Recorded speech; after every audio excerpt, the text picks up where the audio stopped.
Vala, night the third. Now sat the king of light on high upon his starry throne, and bright Ahania bowed herself before his splendid feet.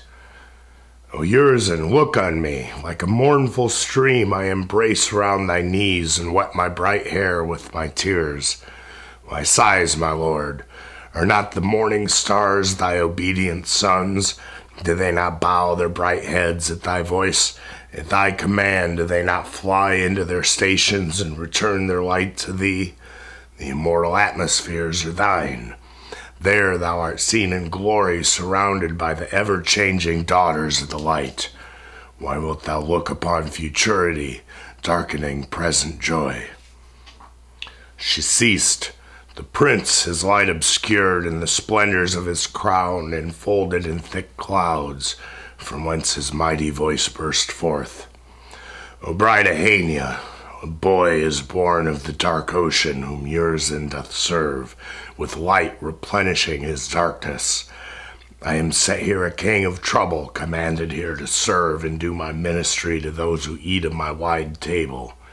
All this is mine, yet I must serve, and that prophetic boy must grow up to command as prince. But hear my determined decree. Vala shall become a worm in Enitharmon's womb, laying her seed upon the fibers soon to issue forth. And Luva in the loins of loss, a dark and furious death.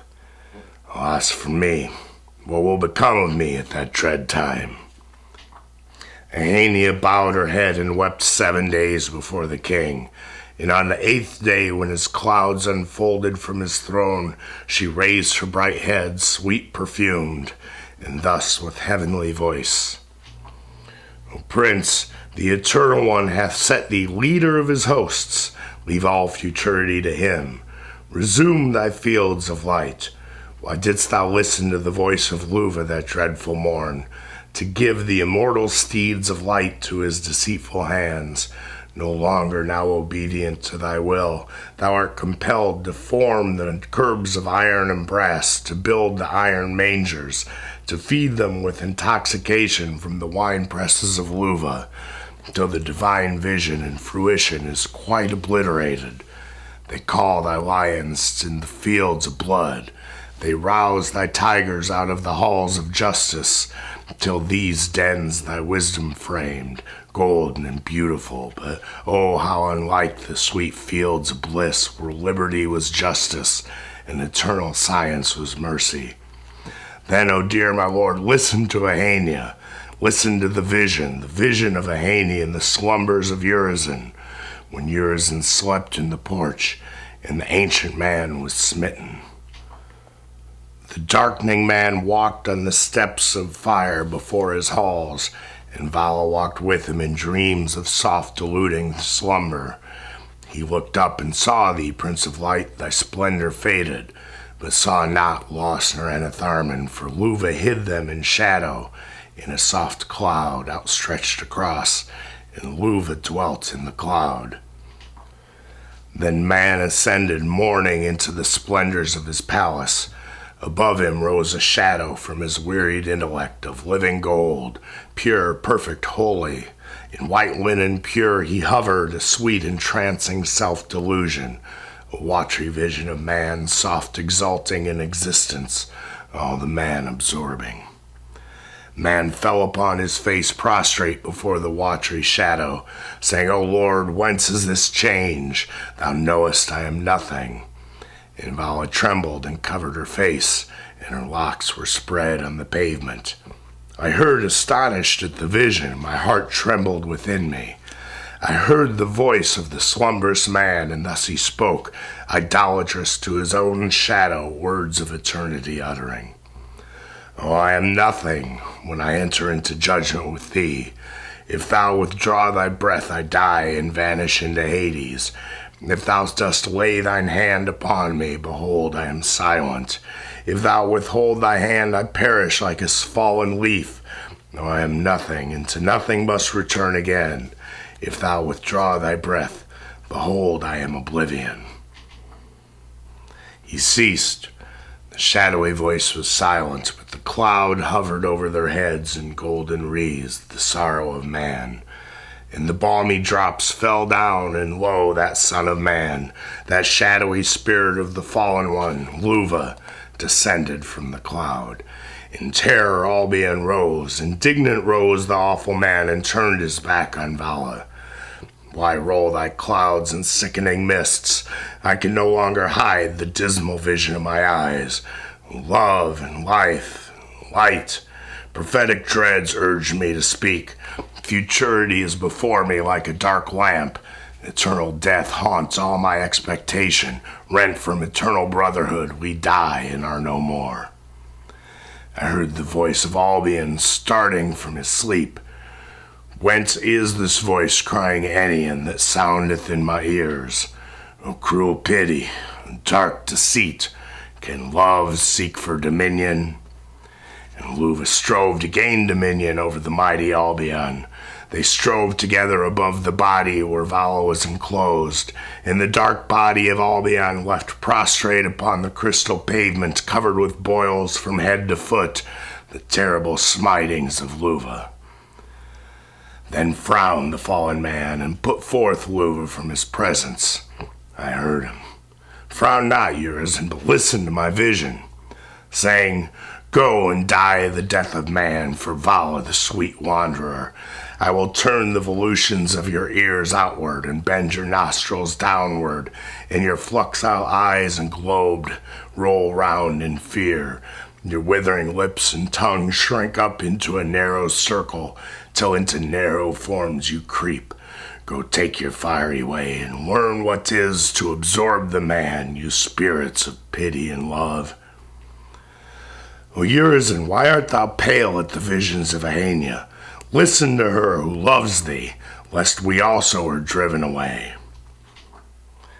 They heard the voice and fled swift as the winter's setting sun, and now the human blood foamed high. I saw that Luva and Vala went down the human heart where paradise and its joys abounded, in jealous fears and fury and rage, and flames rolled round their fervid feet, and the vast form of nature like a serpent played before them. As they went enfolding fires and thunders of the deep, Vala shrunk in like the dark sea that leaves its slimy banks, and from her bosom loft fell far as the east and west, and the vast form of nature like a serpent rolled between. She ended, for from his wrathful throne burst forth the black hailstorm. Am I not God, said Urizen? Who is equal to me? Do I not stretch the heavens abroad, or fold them up like a garment? He spoke, mustering his heavy clouds around him, black, opaque. Then thunders rolled around, and lightnings darted to and fro. His visage changed to darkness, and his strong right hand came forth to cast Ahania to the earth. He seized her by the hair, and threw her from the steps of ice that froze around his throne, saying, Art thou also become like Vala? Thus I cast thee out. Shall the feminine indolent bliss, the indulgent self of weariness, the passive idle, sleep the enormous night and darkness of death, set herself up to give her laws to the act of masculine virtue? Thou little diminutive portion that darest be a counterpart, thy passivity, thy laws of obedience and insincerity are my abhorrence. Wherefore hast thou taken that fair form?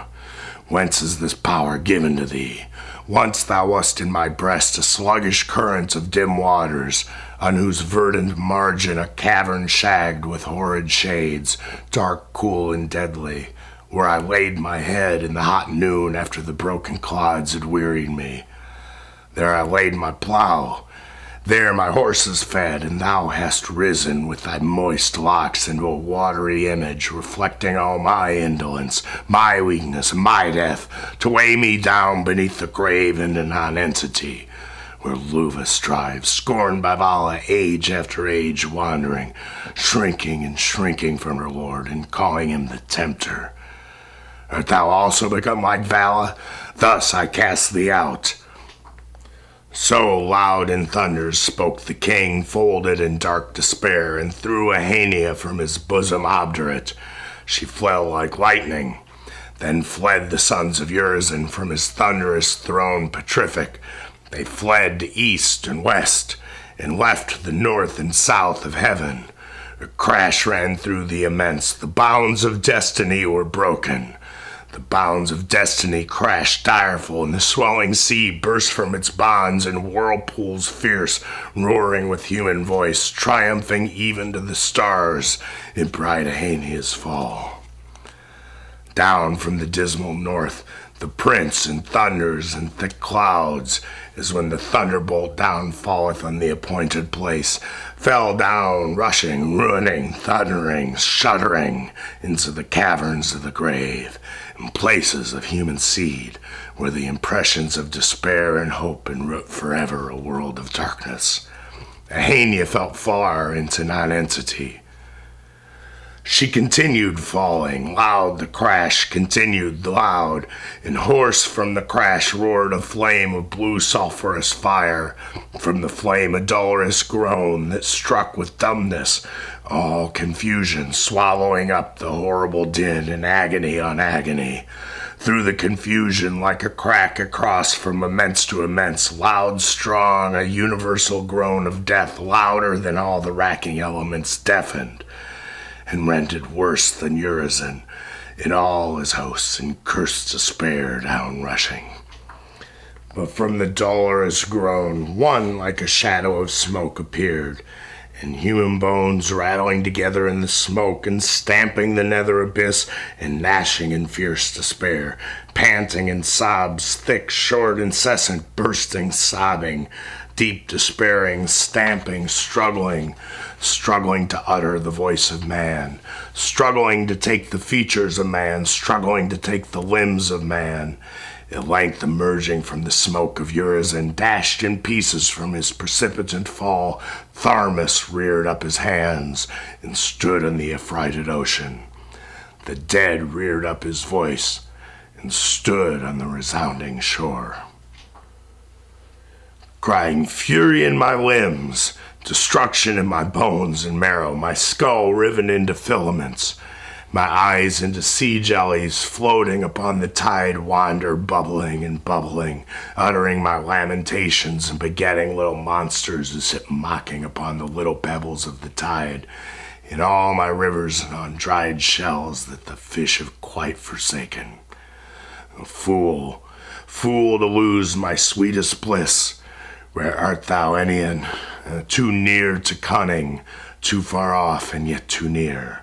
Dash down, I send thee into distant darkness, far as my strength can hurl thee. Wander there, and laugh and play among the frozen arrows. They will tear thy tender flesh. Fall off afar from Tharmas, come not too near my strong fury. Scream and fall off and laugh at Tharmas, lovely summer beauty, till winter rends thee into shivers, as thou hast rended me. So Tharmas bellowed o'er the ocean, thundering, sobbing, bursting.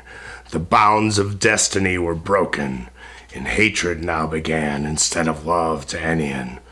Enian, blind and age-bent, plunged into the cold billows, living a life in midst of waters. In terrors she withered away to Entutha and Benethon, a world of deep darkness where all things and horrors are rooted. These are the words of Enian, heard from the cold waters of despair. O Tharmas, I had lost thee, and when I hoped I had found thee.